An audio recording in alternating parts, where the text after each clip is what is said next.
Friends, मैं सुनीता अग्रवाल। मेरे channel पे आप सभी का बहुत बहुत स्वागत है। तो आज हम बनाएंगे बहुत ही ज्यादा टेस्टी रेसिपी। तो चलिए बनाना शुरू करते हैं।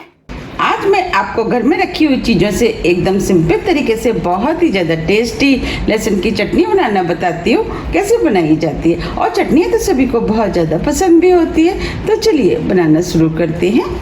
चटनी बनाने के लिए ये हमने 50 ग्राम लहसुन लिया है और इस लहसुन को हमने छील लिया है। अब हम लहसुन को हमामदस्ते में डाल करके कूट लेते हैं। जब हम लहसुन की चटनी को कूट के बनाते हैं तो बहुत ही ज्यादा टेस्टी बनके तैयार होती है। आप चाहे तो इसे दरदरा मिक्सी से भी पीस सकते हैं। ये हमने लहसुन को कूट लिया है। अब मैं आपको दिखा भी देती हूँ। देखिए, हमें इस तरीके का कुटा हुआ लहसुन चाहिए। अब हम लहसुन को इस बाउल में निकाल लेते हैं।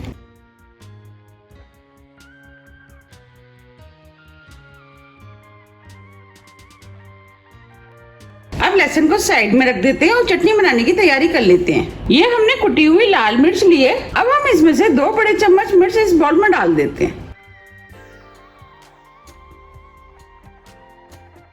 और थोड़ा सा पानी डाल देते हैं और मिर्च को पानी में मिक्स कर लेते हैं। अगर आपके पास कुटी हुई लाल मिर्च नहीं है तो आप उसकी जगह सूखी वाली लाल मिर्च का भी इस्तेमाल कर सकते हैं। आप 10 से 12 लाल मिर्च ले लें और उसे थोड़ी देर के लिए पानी में भिगो दें। जब वो फूल जाए तो उसे पीस करके आप इस्तेमाल कर सकते हैं। अभी मुझे इसके अंदर थोड़ा सा पानी कम लग रहा है। अब हम इसके अंदर 2 टेबल स्पून पानी और डाल देते हैं। पानी को अच्छे से मिक्स कर लेते हैं। अब ये मिर्च अच्छे से मिक्स हो गई है। अब हम इसे साइड में रख देते हैं। ये हमने 1 टेबल स्पून साबुत धनिया लिया है। इसे भी हम इसमें डालकर दरदरा कूट लेते हैं। जब हम कूट करके धनिया को चटनी में डालते हैं तो चटनी का टेस्ट बहुत अधिक बढ़ जाता है। अब ये धनिया भी दरदरा कूट गया है। चलिए चटनी बना लेते हैं। चटनी बनाने के लिए कढ़ाई में 2 बड़े चम्मच ऑयल डाल देते हैं। ऑयल आप कोई भी इस्तेमाल कर सकते हैं, जो भी आप खाना पसंद करते हैं। अब ऑयल को गर्म होने देते हैं। ऑयल गर्म हो गया है। अब हम इसके अंदर 2 चुटकी हींग डाल देते हैं। इससे चटनी में फ्लेवर अच्छा आएगा। आधी टीस्पून राई को तड़कने देते हैं। राई तड़कने लगी है। आधी टीस्पून जीरा। अब ये जीरा भी भुन गया है। जो हमने लहसुन लिया था वो डाल देते हैं। अब हम लहसुन को लगातार चलाते हुए मीडियम फ्लेम पे हल्के गोल्डन कलर का होने तक भून लेते हैं। अब ये लहसुन हल्के गोल्डन कलर का हो गया है। ये हमने धनिया को दरदरा कूटा था वो डाल देते और धनिया को मिक्स कर देते हैं। कुछ सेकंड के लिए लहसुन के साथ भून लेते हैं, जिससे धनिया के अंदर जितना भी कच्चापन होगा वो निकल जाएगा। अब ये धनिया भी भुन गया है। ये जो मिर्च हमने पानी में भिगोई थी वो डाल देते हैं। अब हम इसी बाउल में थोड़ा सा पानी डाल देते हैं। अब हम इस पानी को चटनी में डाल देते हैं।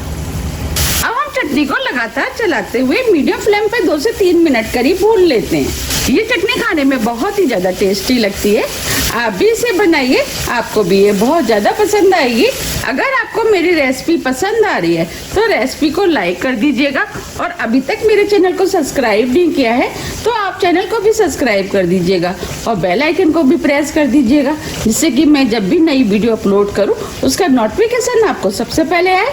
हमें चटनी को लगातार चलाते हुए भूनना है जब तक कि इसके अंदर से ऑयल सेपरेट ना हो जाए। 3 मिनट करीब हो गए। चटनी में से ऑयल भी सेपरेट हो गया है। अब हम इस चटनी को और भी ज्यादा टेस्टी बनाने के लिए 2 बड़े चम्मच दही डाल देते हैं और दही को अच्छे से मिक्स कर लेते हैं। दही डालने से क्या होगा, एक तो चटनी का टेस्ट बढ़ जाएगा और चटनी देखने में भी सुंदर लगेगी। और आप चाहें तो इसे बिना दही के भी बना सकते हैं, वो भी चटनी खाने में टेस्टी लगती है। अगर आप डालना चाहते हैं तो आप दही की जगह 2 टेबल स्पून इमली का पल्प डाल सकते हैं। आप देख पा रहे हैं चटनी का कलर कितना सुंदर आया है। अब हम इसके अंदर आधी टीस्पून नमक डाल देते हैं। नमक आप अपने टेस्ट के अनुसार थोड़ा सा कम या ज्यादा भी कर सकते हैं। और इस चटनी को लगातार चलाते हुए 2 से 3 मिनट करीब और भून लेते हैं और ये खाने में भी बहुत ही ज्यादा टेस्टी लगती है। 3 मिनट करीब हो गए हैं। अब ये चटनी भी बनके तैयार हो गई है। देखिए कितनी बढ़िया चटनी बनके तैयार हुई है और कितनी जल्दी बनके तैयार हो जाती है। अब हम फ्लेम को ऑफ कर देते हैं और चटनी को हल्का ठंडा होने देते हैं।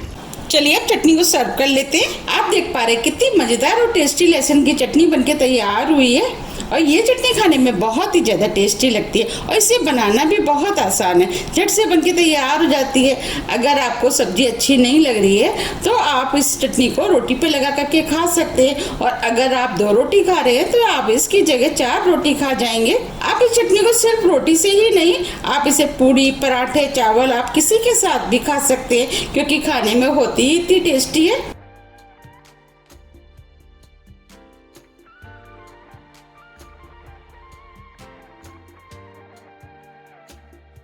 अब मैं आपको चटनी को पास से भी दिखा देती हूँ। देखिए देखने में कितनी सुंदर लग रही है। ये देखने में जितनी सुंदर लग रही है उससे ज्यादा ये खाने में टेस्टी लगती है। आप इस चटनी को 1 से 2 महीने के लिए स्टोर करके फ्रिज में रख सकते हैं और जब भी खाने की इच्छा है आप निकाल करके खा सकते हैं। अगर आपको मेरी चटनी की रेसिपी पसंद आ रही है तो रेसिपी को लाइक कीजिए, चैनल को सब्सक्राइब कीजिए और ज़्यादा से ज़्यादा शेयर कीजिए। अब हम फिर मिलते हैं इसी तरह की टेस्टी रेसिपी के साथ। जब तक के लिए नमस्कार।